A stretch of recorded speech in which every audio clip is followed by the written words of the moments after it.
saya menjadi berubah sampai hari ini.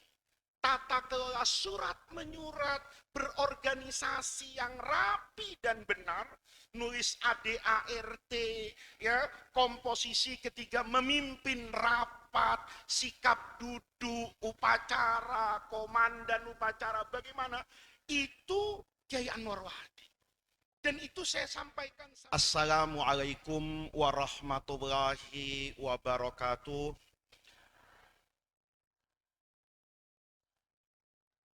Bismillahirrahmanirrahim. Alhamdulillahirabbil alamin. Wassalatu wassalamu ala asyrafil anbiya'i wal mursalin wa ala alihi wa sahbihi ajma'in, amma ba'du. Pimpinan Pondok Pesantren Babus Salam, guru saya Kiai Haji Dr. Andes Anwar Wahdi Hasi yang saya muliakan, para majelis guru Pondok Pesantren Babus Salam, anak-anak kelas 6, anak-anakku sekalian yang saya muliakan. Pagi hari ini saya bersyukur dan berterima kasih takdir Allah menuntun saya untuk masuk ke pesantren yang namanya itu luar biasa, Babus Salam, pintu kedamaian. Tidak ada orang di dunia ini kecuali mencari yang namanya assalam. Cinta tanpa salam itu juga bukan diartikan sebagai cinta.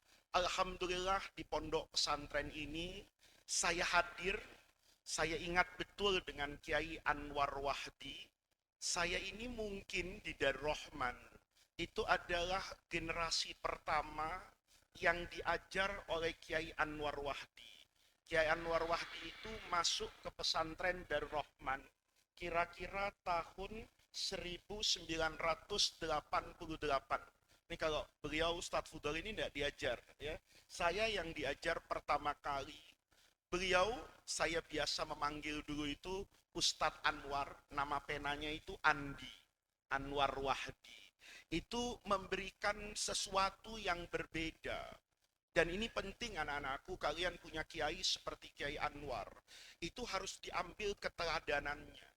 Beliau masuk ke Darul Rahman, itu memberikan warna baru yang berbeda. Saya masih ingat betul, waktu itu saya jadi ketua IP3DR. IP3DR itu organisasi santri. Saya pikir sama, di sini namanya Ispaba, itu samalah. Saya waktu itu menjadi ketua, saya masih ingat betul bahwa saya di Darul Rahman dan pondok pesantren Darul Rahman di masa itu sudah ada di zona yang nyaman. Santrinya banyak, namanya sudah dipandang orang, alumninya juga sudah berkiprah. Ini kita sudah ada di zona yang nyaman. Orang yang ada di zona yang nyaman itu selalu merasa hebat, merasa benar, selalu merasa sudah ada pada puncak prestasi, bihaisu kata orang Arab itu, lama zidalahu. Kayaknya itu sudah puncaknya pesantren, itu sudah sempurnanya pendidikan. Jadi kita itu dulu di Darul Rahman, tanya sama Ustadz Fudoli itu, saya sama beliau ini kawan lama. Jadi undangan hari ini itu sebenarnya KKN. Ya. Ini saya dengan Ustadz Fudoli itu ketemu di Lewiliang, ya, di Darul Rahman 2 sekarang, dulu belum ada namanya Darul Rahman 2, itu tahun 87. Bayangin ya, bersahabat dari tahun 87, saya pergi kemana saja, ujungnya ketemu sama orang ini, gitu ya. Jadi saya pergi ke kanan ke kiri, ujungnya ketemu sama ini. Yang di sebelah situ apalagi itu, Ustadz Sarif itu sama ya, 80 berapa deh? 88 ya, 89. Saya ketemu dengan Ustadz Sarif itu 89. Bukan cuman di pesantren, serumah, sekamar, dan paling pinter masak, yang ngajarin saya masak itu Ustadz Sarif. Ya. Dulu di Mesir itu saya nggak enak makan, tapi kalau yang masak Ustadz Sarif itu saya jadi makan, saya ngeliatin cara motong bawang, cara motong cabai. Ini Ustadz Sarif, ini KKN. Kalau yang itu luar biasa lagi itu, ya. Ya, ustadz kalian sekarang. Kalau beliau jadi ustadz, itu saya yakin betul. Karena memang dulu waktu jadi murid saya, ini angkatan yang istimewa. Di Darul Rahman itu hanya 2 angkatan ya. Sekarang sudah sampai 45 ya. Hampir setengah abad itu pesantren. Yang ngaji hatam sama saya itu cuma 2 angkatan. Angkatan 19. Saya dulu belum punya kesibukan. Jadi saya ngajar angkatan 19 itu hampir setiap subuh. Yang namanya Ustadz Alwan Budiman itu duduk di kaki saya lah, ya. Ini 2 orang nih pantas lah kalau jadi ustadz tuh pantas. Karena waktu dari santri itu cetakan memang cetakan orang nanti jadi ustadz. Pinter, disiplin, ya, baik, ya itu ini dan awet muda lagi ustadz ini ya. Itu apa ya? Ini sebetulnya undangan KKN. Jadi ini banyak lah di sini.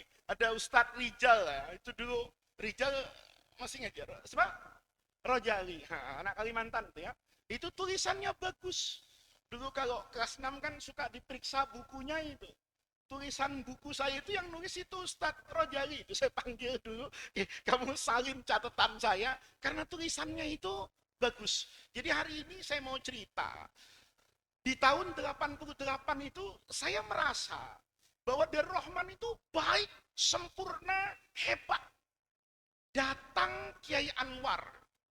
Pertama kali yang beliau lakukan itu mengoreksi tata administrasi surat menyurat. Kayaknya Budiman ketawa nih karena pernah dimarahin juga kalau soal surat menyurat. Ya, dulu saya begitu. Saya mengajukan surat kepada beliau. Saya masih ingat karena beliau itu guru baru. Kita mau mengadakan acara antar konsulat. Saya bilang sama teman-teman, kita undang Ustadz baru tuh yang dari Madura. Siapa kata orang itu? Ustadz Anwar Wadi. Beliau waktu itu mungkin baru seminggu atau 2 minggu lah di pesantren Darul Rahman yang di Lewiliang. Tiba-tiba begitu surat dikasih, kami merasa selama ini surat itu udah surat yang sempurna, surat yang bagus, sudah sesuai dengan ejaan yang disempurnakan, sudah sesuai dengan tata administrasi. Tiba-tiba beliau itu mengatakan, ini surat kayak gini nih salah. Bukan salahnya satu, dicoret. Mulai penomeran, penulisan tanggal, kepada YTH. YTH-nya tuh harus ada di mana. Saya masih ingat anak-anakku. Melipat surat, kata beliau. Kita kan dulu melipat surat tuh kayak melipat sarung. Ya, sama saja lah. Toh nanti kan dibuka. Kata beliau enggak bisa. Surat itu kalau dimasukkan, itu ilmu anak-anakku. Saya dapat dari Kiai Anwar Wadi itu, ya tahun 88. Ke sekarang berapa tahun kira-kira? Hah? Hah? Ke sekarang berapa sudah? Lebih dari 35 tahun. Tapi itu saya masih ingat betul. Kata beliau, salah. Kalau ngelipat surat itu, surat yang di dalamnya di atasnya nanti ada kepada YTH-nya. Itu harus di bagian yang begitu ditarik, itulah yang pertama kali terlihat. Jadi cara memasukkan ke amplop, cara melipat, kemudian cara memotong kata, itu diajarkan oleh Kiai Anwar Wahdi. Hari itu, saya yang selama ini merasa pinter berorganisasi, itu menjadi goblok mendadak. Ya, saya bilang, loh, ini selama ini kita merasa baik, loh, betul teman-teman ya. Dulu kan kita nggak pakai komputer ya. Jadi kalau nulis untuk rata kanan itu sulit. Karena kan pakai mesin ketik. Nah, kadang-kadang kalau sudah kadung ya, mau dipotong itu kan dikasih strip gitu ya. Nah, kadang-kadang stripnya itu udah kurang dari spasi kanannya. Maka ditaruh di huruf paling bawah. Kayak misalnya nulis ya, madrasah. Ya kan, mat, potong, rasahnya di bawah. Ini kadung untuk motongnya itu keluar dari spasi kanan. Maka ditaruh di bawah huruf D. Mat, bawah. Kata Pak Anwar dulu bilangnya gitu. Ini siapa yang ngajarin? Tata surat yang mana? Padahal itu hampir semua surat kita begitu. Dapat surat dari kecamatan ya begitu. Dapat dari pesantren lain ya begitu. Itu disalah-salahkan. Itu saya merasa menjadi goblok mendadak. Ya, saya bilang, berarti organisasi kita ini tidak baik-baik aja. Ada yang salah dalam tata kelola surat penomeran. Kata beliau, gimana kamu ingat arsipnya, gini-gini. Mana surat dari ketua, mana surat dari bagian pengamanan, pengajaran. Itu diajarin satu-satu. Saya ingat betul. Saya menjadi berubah sampai hari ini. tata kelola surat menyurat, berorganisasi yang rapi dan benar, nulis ADART, ya, komposisi ketiga, memimpin rapat, sikap duduk, upacara, komandan upacara, bagaimana? Itu Kiai Anwar Wahdi. Dan itu saya sampaikan sama anak-anak, karena saya ingin mengatakan itulah hidup. Saya menjadi seperti ini, itu karena tidak pernah melihat bahwa saya itu menjadi orang yang paling hebat, bahwa hari ini yang terbaik itu ada di tangan saya, tidak bisa. Hidup itu akan selalu berubah, anak-anak. Kenapa hidup itu selalu berubah? Ya, memang kehidupan itu dinamis. Dulu, anak-anakku, saya baca hadis itu, tidak berjiwa karena saya tidak pernah bertemu dengan zaman seperti sekarang. Nabi Muhammad itu bersabda begini, kata Imam As-Sakhawi, itu diriwayatkan juga sama Imam Ahmad dalam musnadnya. Dari sahabat Abu Hurairah, Nabi bersabda, innallaha yab'asu lihadihil ummah. Allah itu akan mengutus kepada umat Islam ini, umat manusia, indaroksi kulli mi'ati sanatin, setiap 100 tahun. 100 tahun itu, man, ada orang yujad di dulaha yang akan memberikan pembaharuan laha kepada umat ini, tentu kata Nabi dinaha, terkait dengan perkara keagamaan. Kalau kita hitung setiap 100 tahun dengan kondisi hari ini, saya sadar hidup itu memang selalu berubah. 100 tahun yang lalu orang punya kuda, itu orang kaya. Kalau di kampung 100 tahun yang lalu itu punya kuda, itu orang kaya. Tapi tiba-tiba manusia menemukan alat apa itu? Alat bantu yang pertama, namanya roda. Rodanya kuda itu dipikirkan kenapa harus tarik kuda? Kenapa enggak gunakan alat transportasi manusia itu sendiri? Apa namanya? Kaki. Maka muncul makhluk yang namanya sepeda. Dari sepeda berkembang lagi. Jadi sepeda apa itu? Motor di kemudian hari. Dari sepeda orang mikir, kenapa enggak buat apa ini? Yang bannya 4. Dengan teknologi berkembang, punya apa itu? Mobil. Yang dulu hebat, seiring perjalanan waktu, tidak jadi hebat. Ayo anak-anakku sekarang, mungkin anak-anakku sudah tidak lagi menjadi generasi yang membaca koran. Saya dulu dengan Ustadz Sarif nih di Kairo, ini termasuk orang yang rajin beli koran. Kalau yang lain-lain tuh merasa koran tidak penting. Beliau dengan saya, itu dulu-duluan, kan kita tinggal satu rumah. Kalau beliau sudah beli koran, saya tidak beli koran. Atau beli koran yang berbeda. Itu hampir setiap pagi. Kita kalau dulu tidak baca koran, itu kayak ada yang kurang dalam hidup. Sekarang, kalau ada orang masih baca koran, itu orang tua dan gagap teknologi. Ya, saya rasa di pesantren Babu Salam, sama dengan di Darul Rahman. Dulu kalau jadi guru, Ustadz Fudali mungkin masih ingat, Ustadz Kindi juga masih ingat, itu di kantor pagi, rebutan koran. Karena di kantor itu ada koran, biasa Kompas, ya dulu ya mungkin Republika, Media Indonesia, ada 5 koran. Itu yang datang duluan guru ke kantor, itu tidak semata-mata rajin loh. Tapi ingin tahu, semalam Manchester City sama Real Madrid itu berapa-berapa gitu. Yang mau tahu itu doang. Begitu baca koran, dia jadi tahu kan. Ya, Manchester City ternyata membungkam jagoan saya Real Madrid gitu loh. Kok Madrid bisa jadi kayak begitu? Saya baru tahu pagi-pagi. Sekarang saya buka koran basi. Saya sudah lebih tahu dari apa ini? Koran. Anak-anakku, kalau pulang dulu santri, itu pasti yang dicari TV. Anak santri dulu kalau pulang, itu pasti nyalain TV. Saya tanya sama kamu sekarang, kamu masih nyalain TV enggak? Enggak. Yang dicari apa? Handphone. Benar kan? Dulu orang untuk tampil di TV, wah itu luar biasa. Bikin TV saja, itu mahalnya luar biasa. Loh, bikin TV kayak RCTI, itu mungkin triliunan investasinya. Studio, alat, izin, Itu luar biasa. Tanya sama raja-raja TV. Itu tidak kurang investnya. Lebih dari 1 triliun untuk satu stasiun TV. Hari ini anak-anakku lihat kan, Najwa Shihab keluar dari TV. Kenapa? Karena bikin TV sendiri lebih gampang sekarang. Ada makhluk baru, namanya YouTube. Wa ala alihi wa ashabihi. Cukup punya channel YouTube satu, didukung makhluk kanan namanya Instagram, makhluk kiri namanya TikTok. Bener kan? Kata Najwa, untuk apa saya bertahan di TV One? Untuk apa misalnya saya bertahan di TV 7? Karena kalaupun saya dapat uang besar, tapi sebetulnya yang bisa saya dapatkan mungkin lebih besar dari itu. Kan tinggal bikin televisi sendiri pakai YouTube. Tempatnya bagaimana Pak? Ya ngapain mikirin studio?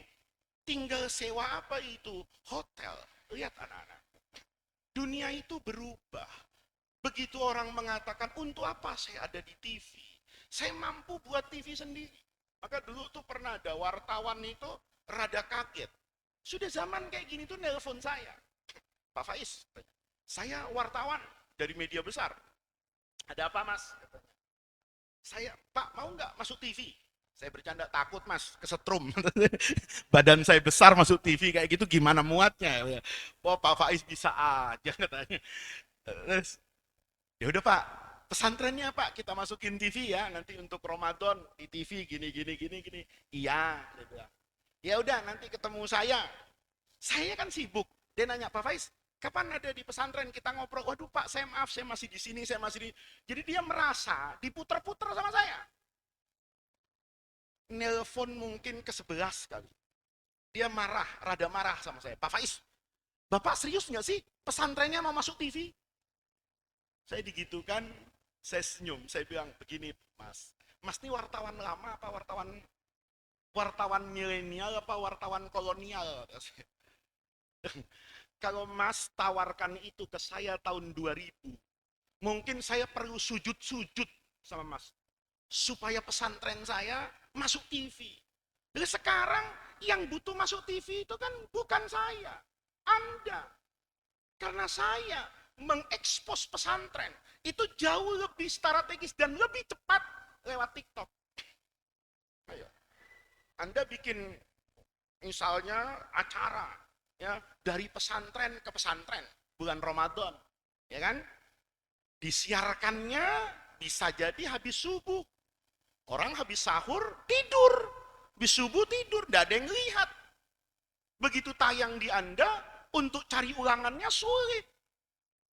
Sementara saya tinggal suruh teman-teman saya untuk bikin satu shoot tentang pesantren sisi mananya, dimasukkan ke YouTube, dimasukkan ke Instagram, dimasukkan ke TikTok, itu jauh lebih apa itu? Masif. Itu namanya dunia berubah. Dulu nih ya, anak-anakku bisa lihat di Jakarta, taksi itu banyak. Sekarang taksi itu tinggal satu warna. Kenapa? Kalah bersaing yang lain dengan perubahan apa itu? Zaman. Maka saya datang ke pesantren Babus Salam itu. Ingin menumbuh kembangkan anak-anak. Pesantren itu di mana-mana sama. Salah. Kalau anak-anakku begitu masuk Babus Salam terus dengar dari Rohman pindah ke sana. Itu salah. Yang benar itu. Belajar itu di mana-mana sama. Yang membedakan tuh yang pertama kesungguhan. Ini yang pertama. Kesungguhan di Babus Salam. Anda sungguh-sungguh di sini. Nggak kalah kok dengan yang sungguh-sungguh di sana. Yang di sana nggak benar juga kalah kok dengan yang sungguh-sungguh di sini. Salah anak-anak. Kalau orang masih berpikir hari ini bahwa untuk menjadi pintar dan hebat, itu dia milah dan milih, tidak harus. Sama kan, saya dulu dengan Ustadz Sarif, itu sekolah ke luar negeri. Pulang itu masih separuh jadi nabi, ya. Masih orang, wah sekolah di luar negeri, hebat. Sekarang, biasa aja. Semua orang ke luar negeri kok. Ustadz Sarif nyebut, saya dulu ngaji di Al-Azhar sama si A. Ada orang nggak pernah ke Al-Azhar bilang, saya juga ikut ngaji. Di mana? Di YouTube. Sama aja kan? Berarti untuk ngaji yang pinter itu, nggak lagi harus pergi ke sana. Kenapa? Zamannya udah berubah. Kalau dulu saya masih punya ilmu yang saya rahasiakan. Kenapa? Berbasis buku. Anda punya bukunya, Anda sama dengan saya. Anda tidak punya bukunya, Anda berbeda dengan saya. Waktu buku itu di toko buku. Sekarang buku di mana? Di download. Ya, tinggal khotib Jumat aja kan yang ada di download, ya kan? Tapi buku ilmu, mau ngaji apa saja. Dulu kalau saya ngaji Alfiyah, nggak masuk sehari sama guru kita, almarhum Ustadz Mas Duki. Itu bingung betul. Aduh, beliau ngajar berapa? 2 bait. Itu udah pusing. 1 bait aja nggak paham gimana. Nanya sama yang ngaji. Tadi ngaji. Cerita apa guru? Gua ngantuk. Terus tidur. Itu dunia kayak kiamat. Kenapa? Saya sulit untuk memahami bait itu. Tapi hari ini saya nggak masuk. Nggak masuk kan gampang aja. Asal punya handphone. Wasman atat wa kunyatan wa laqaba wa akhiran da'in siwahu sahibaini apa ya? Kau dulu bingung sama Alfan nggak ngaji. Kalau sekarang tinggal masukkan ke Google. Tinggal masukkan ke YouTube kan. Boleh jadi Sarah Alfiyah Arab ke Arab ada. Arab Indonesia ada. Bahkan yang bahasa Sunda ada. Bener kan anak-anakku? Zamannya berubah kan? Nah, saya datang ingin bilang kayak gitu. Ilmu tuh sekarang sama. Nggak ada lagi disparitas yang jauh, perbedaan yang jauh tuh nggak ada. Yang membedakan tuh yang pertama kesungguhan. Anak-anakku tuh semua ilmu yang dibaca di pesantren Babus Salam ini. Baca yang benar, ingat yang benar, hafal yang bagus, tempel di sini. Itu keluar sudah luar biasa. Sama dengan semua pesantren. Kita ini kan karena anak-anakku tuh, karena kurang piknik aja kan. Dengar nama A begini, nama B begini. Saya dengan Sarif, Ustadz Sarif ini, kan ketemu dengan semua pesantren kita di Mesir. Ustadz Sarif temennya ada dari pesantren A, B, C, D, yang konon kabarnya hebat, yang konon begini. Ketemu biasa aja kan? Sama aja. Yang membedakan apa? Kesungguhan kita di pesantren. Begitu ngaji di Al-Azhar dulu, tinggal apa? Penyesalan. Penyesalannya, ya Allah, ini kan dulu belajar saya Alfiyah ini. Kenapa dulu saya nggak sungguh-sungguh ya? Kenapa nggak ini? Ya Allah, ini kan modalnya cuma bahasa Arab ya. Seandainya dulu saya lancar baca kitab kuning itu penting anak-anak. Kalau belajar kitab kuning, anak-anakku buka Fathul Qorib, buka Fathul Mu'in, kemudian tanpa harokat ngerti mubtada, khobar, itu sudah beri ilmu Islam sedunia. Anak-anakku baca Fathul Qorib saja. Begitu baca di lembar kanan, lembar kiri, kanan kiri itu, baca 2 lembar itu, 80% anak-anakku bisa dan paham, ambil semua kitab bahasa Arab, saya yakin bisa baca. Kalau anak-anakku sudah bisa baca Arab, kan tinggal jadi Imam Syafi'i saja. Ya. Ya, minimal Imam Masjid Babus Salam sudah lah. Iya, apa bedanya anak-anakku? Imam Syafi'i kan berfatwa pakai bahasa Arab. Modalnya bahasa Arab, Qurannya bahasa Arab, hadisnya bahasa Arab, fikihnya bahasa Arab. Anak-anakku belajar bahasa Arab yang benar di sini. Nahunya bagus, sorofnya. Dan nahunya mau kemana? Marfu, mansub, majrur, majzum. Nggak ada lagi. Nggak ada. Biar sekolah kemana? Mau ada kaidah baru. Saya kalau di Babus Salam fa'ilun marfu. Wah, siapa tahu ada ilmu lain. Fa'ilun mansub. Itu bukan alim, goblok. Gitu loh. Mana ada fa'ilun mansub. Ahkamul miyah. Mau dicari gimana pun ya. Tohirun mutohirun. Ya tohirun ghairu ya sama. Maka kuncinya itu. Saya ingat, sungguh-sungguh di pesantren. Nanti sebelum tamat tuh, ingat-ingat aja tuh. Di Babus Salam tuh kelas 1 belajar apa? Kelas 2 belajar apa? Kelas 3 belajar apa? Kelas 4. Nggak usah isinya anak-anak. Ru'usul aklam, kata orang Arab. Kalau nahu dulu belajarnya apa? Pasti belajar, misalnya kalau jurumiyah, kalam. Kalau di nahu wadah itu, kita bicara jumlah. Ada jumlah ismiyah, ada jumlah fi'liyah. Kalau ismiyah itu apa itu isim, apa itu huruf, apa itu mubtada, apa itu khobar. Apa saja adawat yang merusak mubtada dan khobar. Kayak kana. Kan itu asalnya mubtada khobar. Ada Muhammadun naimun. Kemasukan kana jadi kana Muhammadun naiman. Oh satu lagi namanya inna. Itu diingat semua, itunya aja. Semua yang ada di Babus Salam, ya itu cukup untuk belajar bahasa Arab. Mau kemana lagi? Ada tamyiz. hadis, ada maf'ulun bihi, ada maf'ulun ma'ahu, ada maf'ulun li'ajli. Itu nahul wadih, kamu kuasai. Alim. Alim. Apalagi bisa sampai jurumiyah. Habis itu praktek. Baca Fathul Qorib depan Ustadz Fudoli, depan Ustadz Sarif, depan Ustadz Kindi. Baca Fathul Mu'in. Begitu anak-anak. Baca Fathul Mu'in itu dibuka. Kanan kiri. 80% bacanya benar, maknanya tahu, ambil buku apa aja. Tanya Ustadz Sarif. Kita dulu di Mesir, saya pernah ke Saudi, saya pernah ke Syria. Sama aja kok. Sebetulnya yang pertama tuh kuncinya anakku tuh kesungguhan. Ini nanti tamat dari apa? Dari Babus Salam, ada hafalatul wada kan. Sebelum hafalatul wada kalau mau jadi kiai, ingat-ingat yang pokok saja. Yang mau jadi kiai kan ya sejarah Indonesia ingat, bahasa Indonesia, tapi nahu, sorof, kitab kuning, ya, fikih, tauhid, itu diingat terus, tafsir, hadis, pernah belajar apa saja. Kalau itu anak-anakku kuasai, dunia itu di depan anak-anakku. Sebagaimana kalau anak-anakku menguasai bahasa Inggris dan bahasa Cina hari ini, itu dunia ada dalam genggaman anak-anakku hari ini.